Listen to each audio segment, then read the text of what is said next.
This morning, President Trump accused 6 Democratic lawmakers of seditious behavior punishable by death. Just to be clear, does the president want to execute members of Congress? No. Let's be clear about what the president is responding to, because many in this room want to talk about the president's response, but not what brought the president to responding in this way.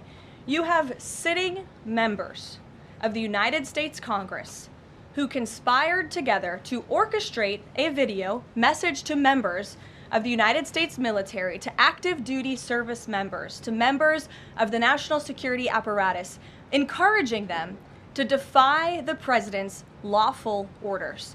The sanctity of our military rests on the chain of command. And if that chain of command is broken, it can lead to people getting killed. It can lead to chaos. And that's what these members of Congress who swore an oath to abide by the Constitution are essentially encouraging. We have 1.3 active duty service members in this country. And if they hear this radical message from sitting members of Congress, that could inspire chaos, and it could incite violence, and it certainly could disrupt the chain of command.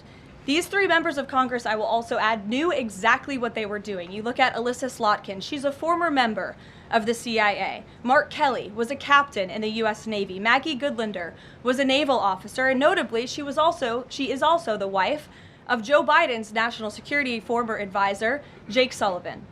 And so these members knew what they were doing. They were leading into their credentials as former members of our military, as veterans, as former members of the national security apparatus to signal to people serving under this commander-in-chief, Donald Trump, that you can defy him and you can betray your oath of office. That is a very, very dangerous message, and it perhaps is punishable by law. I'm not a lawyer. I'll leave that to the Department of Justice and the Department of War to decide. But the president has Chris, frequently, but Karoline, can I just follow up? The president and the vice president, for that matter, have accused the other side of encouraging political violence. Isn't that exactly what the president is doing when he says that members of Congress should be killed? Why aren't you talking about what these members of Congress are doing to encourage and incite violence? They are literally saying to 1.3 million active duty service members not to defy the chain of command, not to follow lawful orders. Actually, Every single you can refuse an illegal order, which but is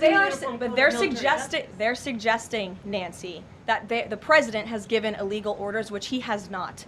Every single order that is given to this United States military by this commander-in-chief and through this chain of command, through the Secretary of War, is lawful. And the courts have proven that. This administration has an unparalleled record at the Supreme Court because we are following the laws. We don't defy court orders. We do things by the books.